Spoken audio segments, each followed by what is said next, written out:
What should we start with? Hello. So apparently we are doing this video again because we've been filming. We're almost done. And then we realized that the video ended in the intro.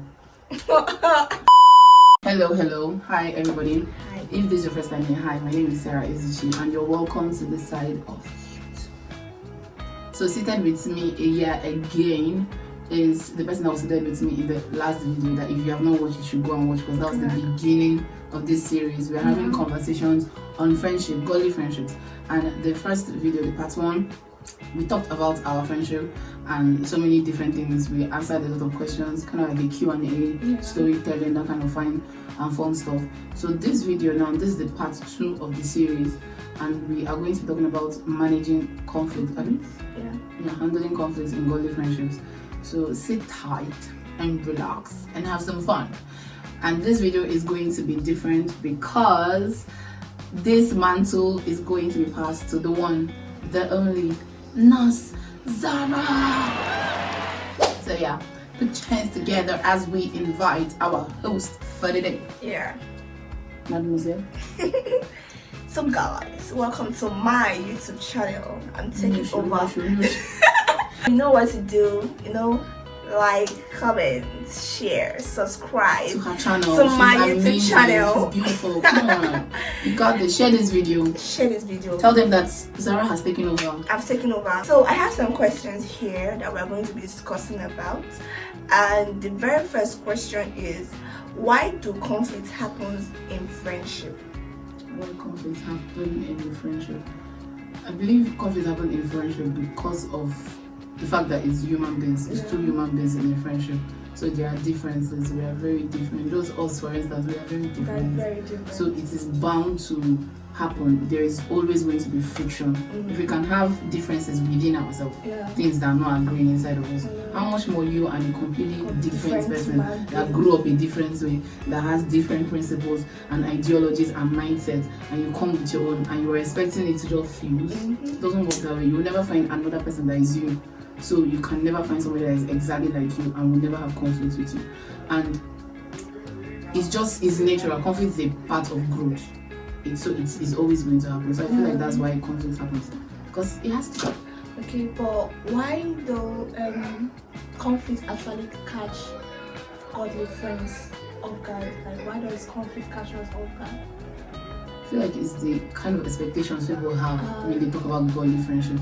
They think godly friendship is two goddesses that are holy, that have never gotten angry before in their entire life. They will not meet together, they will not be talking like this in King James version. And thou art offended to me. Step back before thou receive slap. So it's like those kind of expectations. Because I've had conversations with people that have problems in their friendship and they now go the route of, I want to have a godly friend, I'm tired of this rubbish. And it's like, do you even know what is it? Godly friendship is even more difficult than a normal casual friendship, because in godly friendship there is so much accountability. There are so many instances to hurt your feelings. There are times when you're doing something wrong, but this person just come and pour you one scripture and you're just like, what's this nonsensical rubbish? So it's those expectations that people carry. So when they now come into a godly friendship, when God answer the prayer you've been praying since and give you godly friend, and because you don't think that godly friendship have conflict, when the conflicts come, you start thinking that which means this person is not godly, which means me I'm not godly. You start looking down on the things that you asked and God gave you. So I feel like it's the ideology of godly friendship that makes people get shocked when there is conflict in godly friendship. When there should be conflict in godly friendship. Some people feel that you're not meant to be angry. You're not meant to be angry as a child of God. But is the anger that even that, because we learn from the anger. We learn from those things that causes the anger. Okay, so if we are always just going smooth, there's no car crash. You will not know that there is a way you should drive. So it's like, if we have problem, then now I know that, so this is her limit. This is what she does not tolerate. Yes. But if we are all, not that I'm saying that every time people should be fighting. No. But like, conflict is not just fight. Just a disagreement is conflict. Yes. It's not no agreeing. yes. That is as easy as that. Yeah. Okay, so let me just. Okay, the second question is, how should Christians handle conflict? How Christians should handle conflict? Yeah. Like going back to the basics of Christianity. Yeah. Your relationship with God, pray. We're always so quick to solve things. We're always so quick. We feel like there are things that is not what's disturbing God about. He wants to disturb you. He wants to know everything. Yeah, they have do not disturb. God's own sign is disturb. Please disturb.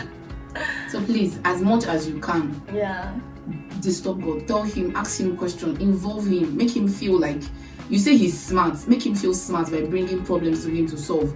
Not shouting God is all-knowing, God is all-powerful, and then you want to solve it by yourself. When you have all-knowing and all-powerful, you are disregarding his all-knowingness and all-powerfulness. So if we realize that in conflicts in our friendship, have you told God? Is God aware? Does he know how you felt? Felt this way? Does he know?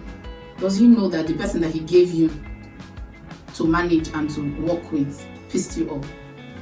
So if we realize that prayer is so important in friendship, because that's where you get wisdom on how to handle conflict wisely and not hurt that other person, because you're called to love this person, but if you keep trying to solve it from you, there's no love in your nature. There's only love in God.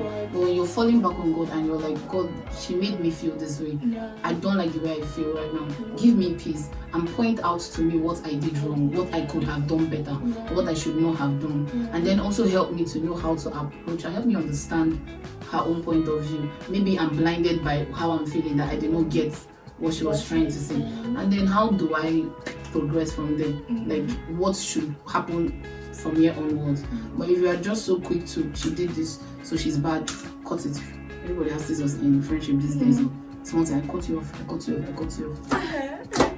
And it actually helps us, because making God our center of, they will say it's like an L shape or so. I don't know how to describe that thing. And like God is the person you to God, you to God and you to others. So making God your center, it just makes it easier in the sense that, okay, maybe this person hurts you and you are hurt. You talk to God. You talk to God, and God talks to our daughter. It's as simple as just that. Just soften the landing. Like, right, and maybe God will even give you idea of okay. Buy flowers. Do you like flowers? Buy and see. And stuff like that. It'll be like, okay, come this way. Don't go in the morning, go in the evening. Don't talk about it. Sometimes you just say don't talk about it. Don't talk about it now. Because, and you have to have that relationship with God to be able to know these things. And trust that he knows what he's saying. Exactly. So being in a godly relationship requires you being close to God. Yes. And it makes everything so easy that you might just feel like, oh, is it easy? Yeah. Actually. So let's just keep moving. How did we handle our conflict? Okay, how we avoided always having so much conflict. Yes. First of all, is that we just understand each other. We don't approach things from a place of selfishness. So it's like, I know when you are not in the mood. I know when you are feeling moody or this or that, and I don't take it personal. Because I'm not only thinking about you giving me friendship privileges, you thinking about me and this thing. I'm also thinking about me, what I can do to make your moodiness easier for you. Because it's not like you woke up and you're like, I want to be moody. It's like the mood just came upon you. So as a friend, instead of me thinking about how it affects me, it's like, what can I do to make this tough interpersonal conflict happening inside of you? How can I make it easier for you to work with? So I give you that space. So that's one of the ways how we just don't clash so much, because we read each other's emotions and we're like, when you come in, when to shift away, when to run away. Not run away, but we know when to give each other that space. We know when we need that space, and most of the time it's not as if just want to be on my own, but it's just the situation that we find ourselves, and we're not seeing it as she does not like me anymore, that is why she's shifting herself away from me. But we've come to that point of understanding each other to just complement each other instead of exactly. And then how we now handle the conflict when it happens is communication. I feel like people are so prideful these days. People are they just want to be right. They don't know how to talk. They feel you should know. You should know. Why would you do that? Am I your mind reader or what? Even God that knows still wants you to talk to you. How much more a person that has no clue what's going on inside your head, and you're expecting the person as a friend she's supposed to know. We are learning each other. Give me the opportunity to learn you. Don't, and you always saying she should know is blocking me from learning you. I don't know. I don't know. So it's like one of the ways how we handle this is that we talk. I don't like it this way. There's so many things I've told you that is wow, seriously. Like that's the opposite of how I would be in that situation. And if you had not told me, I would have still been doing it as thinking that you are the way I am. But because you will not be like, okay, that thing you do is too much. I don't work that way. Be soft, be gentle in this place. So me knowing that there are places where I have to be gentle, it's like now I know what to do. You still on? Okay, so guys, let's move on to the next question, and is what do you not do as a friend during conflict? Number one, you know how we mentioned in the beginning, praying. The first thing that you should not do is running to tell another person. It's better you run and go and tell God. I advise run and go and tell God. But going to go and gossip about with another person is so disrespectful to your friendship. You're not handling your friendship as something sacred. You're handling it as public issue. Public toilets. Everybody should know. Why should everybody know about what is going on with you and your friend? Friendship is hallelujah. Friendship is a sacred union. It is something that even God honors. So it's like if you say this person is your friend, honor that bond, honor that relationship by seeing it as everybody should not say our dirty laundry. Yes, there are things that you're not getting well, but it does not take away from who you are and the things that you can achieve. So if I actually respect that friendship, nobody will know. I don't think anybody has known anything that I don't like about you. That we now worked on. Even if we have solved it, I don't need you to know. It's not your business. You don't have to know. Because what would it benefit you knowing that this person did this? And so that's one thing that we should not do. Gossiping about your friend. Even if it's a good thing. If that's not something that your friend has given the approval that okay, you can share this about me to this other person. Shut up. If he tight you. I have a question that popped up in my mind that is not here. So the question is, what if, you know how we always say that God allows us pass through some situations for us to teach others? What if we pass through a conflict that is supposed to teach another set of friends? So how do you necessarily teach this without actually sharing? There's no problem in sharing in that. That's why I said something that you're comfortable with. There are so many things that I tell people, like if I have to give an example, I'm not going to bring example from the air. It's probably exactly. Definitely. But I'm not going to now come and say things that were vulnerable that you came to me in confidence about, and then because I want to make myself seem superior, I will not share it to this other person so they will know that I'm the great one in the friendship. So motive even in when you are sharing what you are sharing. People that come to, that's why there's a difference between going for gossip and going because you want to find a solution to a problem. It's okay to not know how to handle some things in friendship, and then maybe you meet your mentor, you meet somebody that watches over you, and you bring this thing to the person. That's not a problem. But where it's a problem is where your motive is maybe to go and seem like the one that is right. Or you want to go and share this thing so that this person will know, and you will now have somebody that is thinking the way you are thinking towards your friend with. So anytime she does that thing, you will now give yourself side and then you go and you're laughing with this person. That's when it's evil. So what I mean by gossiping is like even we always say this in discipleship, but like gossiping is like when the intent is to condemn. There is no solution. You're not finding any solution to solve the problem. So that's what I think. But if it's for sharing it, please share now. How do we now do the vulnerability? How do we now share our lives as we should? Because it's what we've experienced, that other person's experiencing. So like this is what we did. Yes. Okay, so so how do we remind ourselves not to act in anger? How do we remind ourselves? How you act in anger, if we understand that how you act in anger comes from a place of how much you have allowed God to work on you, through you, yes, inside of you. So it's like, I think we forget what God does to us. Like, He transforms us to be more like Him.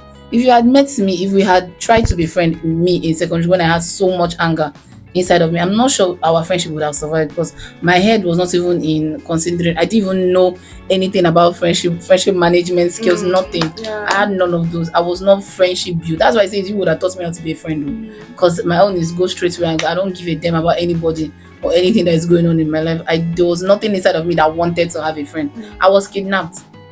Into friendship. I did that. So it's like, if you have not worked on those things, it's not friendship should not be take the brunt of your inability to grow.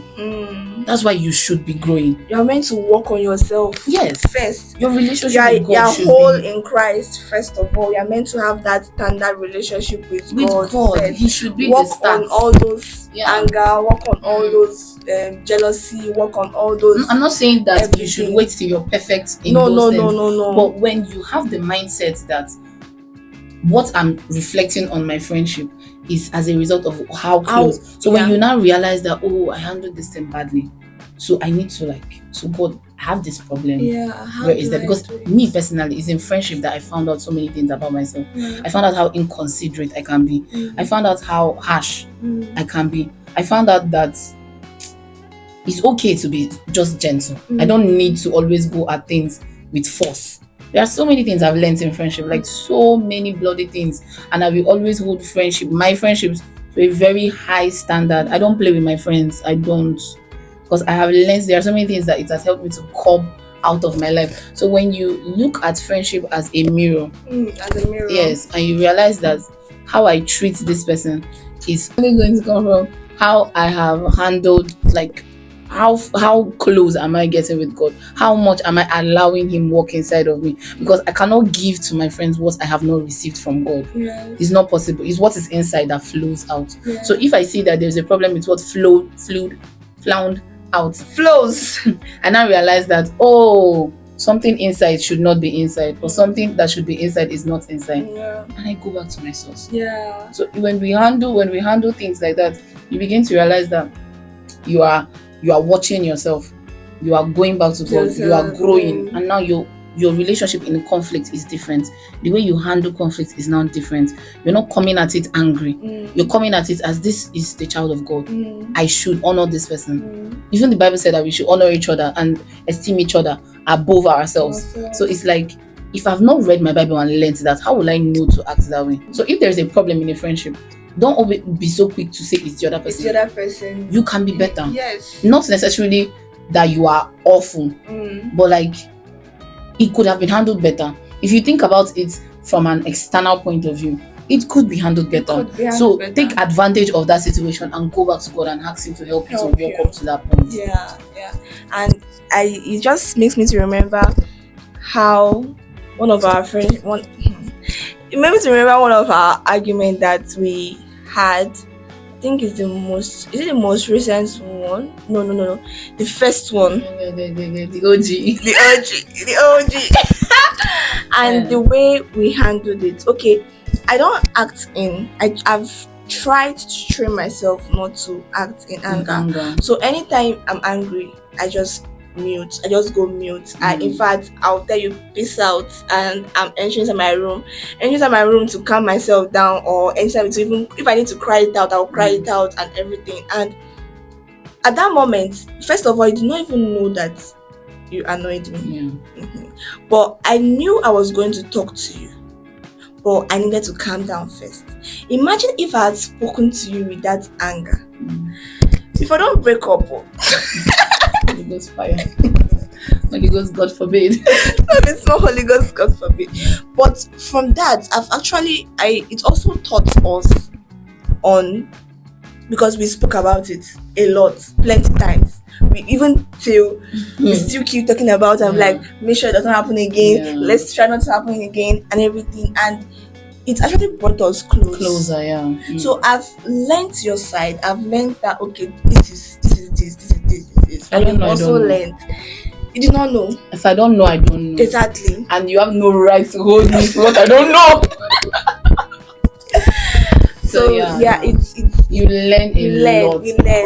You learn in conflict, and when you realize that she didn't just do this thing because she hates you, you remove that self. That's attack. Yeah, attacking me every time, and she hates me. That is why she's doing doesn't this. care about me. Exactly, but you just have to understand that this person does not just know. Yes. And at a point will come where you realize that the reason why you feel like they don't care about you is that you've not learned care. You've not learned care from God. Actually, you don't realize that care does not mean that they don't say things that step on your foot. Sometimes I read the Bible and he steps on my foot.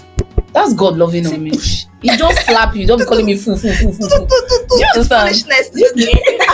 So it's like when you have, and I can never see that God want to attack me. Come on now, He cares about me. So I've learned what care looks like. Care is like, if you trust this person's nature, then you can trust this person's care. Yeah. So if you're seeing that you're thinking this person is attacking you, you don't trust that person loves you. You don't trust that person cares about you. So that's the root. That's not the issue. That's not the issue. That's not the issue. The issue is deeper than that. And if you don't work on it, you will keep hitting that wall and hitting that wall. So sometimes we need to take accountability. Even if somebody does something to you, take accountability of the fact that you put yourself in that kind of situation by maybe not setting boundaries earlier or by accepting certain things that now led this person to thinking that they can treat you this way. So if you don't work on those inside one, it will just be they said this, then they apologize and it was sorry. Tomorrow you're now like, even the other time when you I remember the first time I confronted you on something that I not like. It was very difficult. Why do I feel like I remember it? Wait. You remember it? Where was it? It was after discipleship class. It happened in discipleship class. We were trying to go out. Then I said it in my room. Was that like I told you about it in my room? I remember us walking. Yes. And I told you about it. I want to tell you. That was when our friendship was growing. Yes. Our friendship was still growing. It was still fresh, baby. It was still fresh. I was like, I need to tell you something that I don't like. God help my life. I like. Before I said it. As you said it, the first thing that was in my head was already, I'm sorry. Like, I did not want to. I'm sorry, please forgive me. And then we talked about it, and it was like, I said, okay. And it just kept ringing in my head. So whenever I'm faced in that kind of situation, I know what you did not like. Yes. But if it's that you had never said that, I would have been doing that until today. Actually. Comfortably. And the thing with me here is, even if I find out that you don't like that thing, and you didn't tell me, I'll keep doing it. Because why can't you tell me? She's evil, guys. No, very evil. I want to push you enough that you have that conversation with me. And then it's like, okay, now you learn that you can talk. Yeah. If I keep picking, I'll find out what you don't like and I stop. I do it. But like, there are sometimes when I need you to open your mouth and talk. It shows that you respect the friendship and you respect me as a person. That you're like, I don't expect you to read my mind. I want to come out and meet you the way you're coming out to meet me. But if you're just always, hey, she should have known. I don't know. Is she a mind reader? I didn't know. Guy, I refuse to know. we need to really come out and talk. Honestly, you need to open your mouth and talk. And if you don't learn how to do it, you will not learn how to do it in other relationships that are not friendships. Actually. So you need to learn how to talk for yourself. State your boundaries. Don't think that having boundaries makes you evil. There are things you can't do with me. There are things that I cannot tolerate. So there are things that it's like, you can't cross this line. Yeah. Not as a thing of I hate you or anything. You can go and be crossing other people's line. But this line, But if I don't state those boundaries, I can't hold you to that standard. Yeah. So if there is something that I'm doing that you don't like and you don't tell me, you have no right to say you did this. I didn't do nothing. You say, I'm not aware. I need to be aware, right? You know, sometimes you'll be like, you're supposed to be aware of our feelings, and you're supposed to notice. I'm not God. Is it okay? Say that's my name. Me, I'm not God. So what's your final encouragement to friends that are having that conflict, they've not even talked about it, talk less of anything, but they're trying to, maybe one of them is trying to hold the friendship, and the other one does not even care about the friendship. But what's your final encouragement to friends that want to try to stop this whole conflict, try to be good friends? I think one thing that I will say is, I need you to go back to God, and I need you to gist him about your friendship, how it started. Just this video, our first video, go and tell God about that first video. Gist him about how the friendship started, where you are now, and ask him where he wants this friendship to get to. What is the purpose of this friendship? Because I genuinely believe that every friendship has a purpose. There's a reason for all of it. But I don't think anything can happen in my life accidentally. Maybe it happens in your own, but it cannot happen in my own, because my life is purposeful. So it's if you go back to God and you're okay, this is what happened, this is what hurts me, this is this, and then that's one thing, because the more you do that, the more you talk to God about this person, the more he eases into your heart certain things about them. It just happens. You just get ideas on how to handle certain things with them. And for the persons that are there, maybe there is a problem and you've not addressed it or done anything about it, you need to ask yourself if you value that friendship. Because you need to honor those friendships. You need to pour love into that friendship. Friendship is work. It's not easy peasy. I don't like when people say it's just natural. I like we don't even have much difficulty, or actually, we just blend. So yes, there is definitely that smoothness, but you should not be averse towards the difficulties and the struggles and the challenges that come in friendship. It is okay. It does not mean that your friendship is toxic. It does not mean that, unless the person is actively manipulating you and making you do things that you don't agree with. But if it is godly friendship, like we mentioned, always understand that the devil's intention is that we stay isolated. So whenever there is friendship, he's not comfortable. So when there is a problem, there is always a root cause. There is always let's talk, let's go back to the word, let's find out how we are to handle it. That's where you now realize that in where there is love covers a multitude of sins. We forgive. We have been called to, even I think Colossians something 3:13, I believe. It talked about the fact that we are called to forgive each other. We are supposed to be forgiving. God forgive us, so we should forgive. So when you are always so quick to, they did this wrong thing, but when you realize that, okay, this person did this bad thing to me, how many times did you pray about that? How many times did you pray for that person, to tell God to help that person not to do this wrong thing to me again, to tell God to help that person realize that what they did was wrong? But when you're always so quick to handle things from your own human destiny, you make so many errors. But when you are quick to fly to God and cast those cares on him, you see that things are just much more easier for you. There's a question that came up in my mind now, that just entered into my mind. Now I'm trying to remember the question. Remember fast before the battery will die or something will happen. Okay, yes. Okay, so at the beginning of our friendship, and I was the one practically holding you. Well. So how? Hey.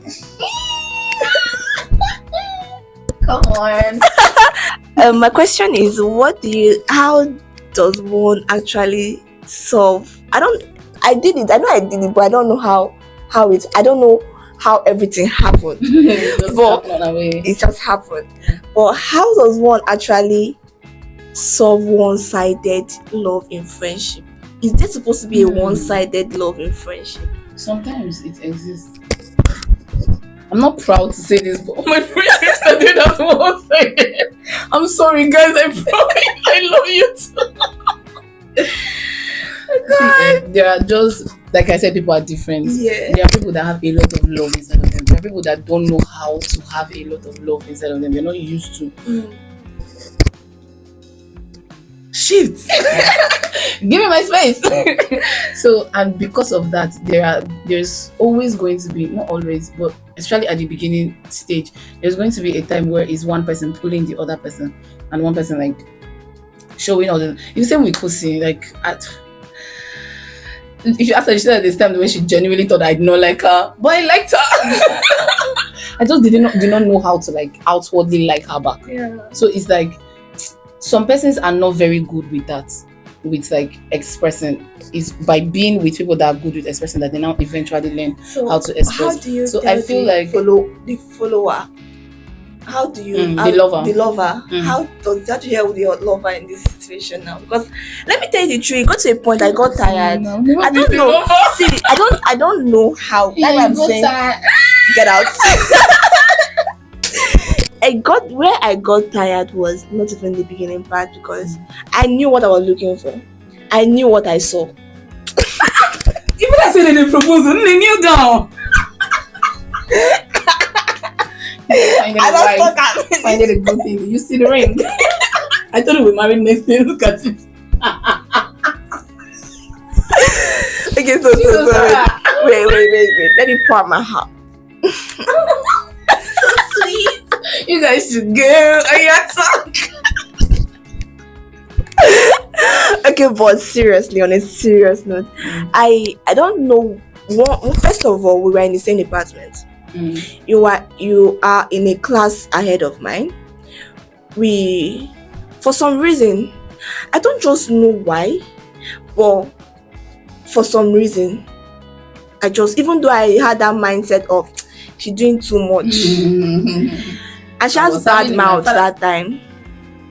Yes, she had bad mouth. She was rude. I'm sorry, but I just couldn't just leave. Yeah. I just couldn't just, not doing again. After all, I genuinely expected you to do that. When I actually had that in mind was when I complained to you that I'm only one telling you about all my problems. I never share your problems. In my mind, I'm like, I'm never going to. And I told you that I'm never going to tell you anything you told again. Me, and I remember after you said that to me, I felt, how do I put it? I felt this kind of like, she doesn't get it. Like, I felt like you thought I didn't want to share stuff, but I didn't know how to share stuff. Like, I have never shared anything. There is nobody on this earth that can come and say that Ezichi confides in me. Nobody like that exists. So it's not even a thing. I want to, like, whenever people, there was a time where it pained me so much because a lot of persons just see me and just easily just confide in me with things that are so sacred. And what I'm left with when they are gone is, I am so jealous of this person. To have the confidence to open their mouth and tell an entirely different. I couldn't even write things that happened to me down. That I journal is by the grace of God. I couldn't even tell God what. That's even the most condemning way to like just destroy me. So like I have grown. How old was I? I have still decades. No, not decades. I never reached that age. I not reached the age to be saying decades. Like a decade. But like I've grown all my life up till that point, never knowing how to, just the concept alone. I don't feel it applies to me. I feel it applies to every other person. So then when you said that, said that stuff that you're not going to, I genuinely, what came into my head was like, number one, she really doesn't understand the struggle that I'm struggling to even tell you how my day was. Nobody knows. My parents don't know. How are you? I'm fine. And that was it. I was that locked up. I can have a 20 hours conversation about you and every other thing in life. But when it points to me, I have nothing to say. So when you said that stuff and I felt that way, what came to my mind was, I guess we're back. Let us just stay on our own. Because we don't know how to do this thing. I just remember saying, I don't have any friendship skills, and maybe it's just not my destiny to have a friend. Even till now, I don't think I've never sat you down and had like painful. Have you ever seen me cry? Like I'm saying something that happened in my life and I cry. Yeah, but I've come to that understanding of you're trying. I've come to that understanding of it's not as if you don't want to. but you're actually trying. I'm seeing the efforts of you trying. Because I remember that time also even when you were preparing for your induction last year, and I was asking you what is the process like. I could see that this girl is suffering, but I could not help because I don't even know where to come in. She could not tell me anything, and I didn't feel like there was anything to say. I kept asking. I was like, what is happening? How is it happening? But when I understood that, okay, it's not as if she cannot just tell me what is happening. She just try and just, okay, see what I've done, see what I've done, see what I've done. I saw the efforts, and it just made me, I was like, okay, yes, we're going somewhere. Let's keep growing, at least we're growing. And genuinely, I've made peace with the fact that I might never know how to do it the way other people know how to do it. You don't need to do it the way other people do it. That's what I'm saying. I've made, because that was one thing that I struggled with, the fact that I could not do it the way. Jesus, I have cried because of that. Like, genuinely speaking, like, let's not even go there. For you to even say this now is a whole Jesus. She has grown up, guys. She's not my baby. She's grown up. It's like there are persons that, to go back to your question of like how the person that is the lover is like, let me tell you the truth, you might always hold a bigger weight than that other person, because there are persons that don't know how to love. There are persons that don't know how to be gentle and caring, not because they chose not to, but maybe because of how they were brought up, or the ideologies that they picked up, or experiences that they had, and it's locked them inside. I'll keep saying my brain, since I was small, my brain they do nothing about boarding school, doing this thing. Boarding school and a whole lot of other stuff. But like, my brain has been locked on survival mode. That's why even when there is a problem, I don't panic, and my head is just thinking, what are we going to do? Like, they can literally, this place can, a thief, a robber can come, I won't scream. I've told you this thing before. I don't know how to shout, like there is danger, and I'm like, I don't know how to shout. I just freeze. Not freeze, but like my brain just does, problem. Okay, so we are running from here. Everybody, you, or yeah, start going. So it's like there are persons that are just wired entirely different. So if you notice that you're doing one-sided, unless that person is being hostile to you, you're probably the closest glimpse to that person to friendship. You're probably because I say, if I had not met you people, I would have comfortably just been on my own. Struggle my struggle, die my die, cry my cry, do everything, and not realize the beauty of friendship. But because you guys just lingered, so I'll not lean, I'll be like, nice. Nice. So like, we go out and eat together, nice, I like it. And then slowly, you guys just shimmer, enter my heart. Oh my God. Follow my heart. Oh my God. And then I fall in love. Oh my God. So that's where we are now.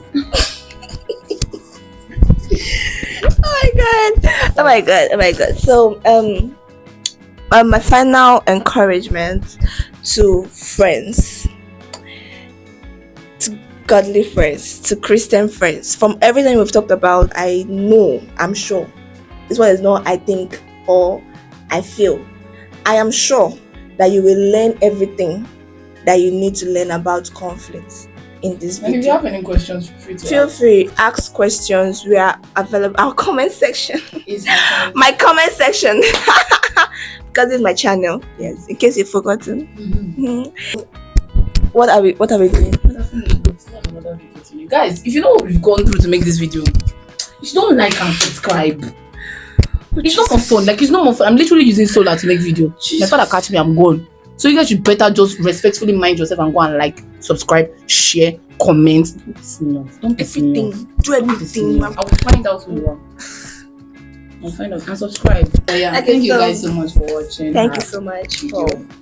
Thank you, Zara, for hosting your channel. I thank you, Izichi, for coming as a guest. You're welcome. I'm Femi, my mom. No. Okay, so bye, guys. Let me do what I want to do.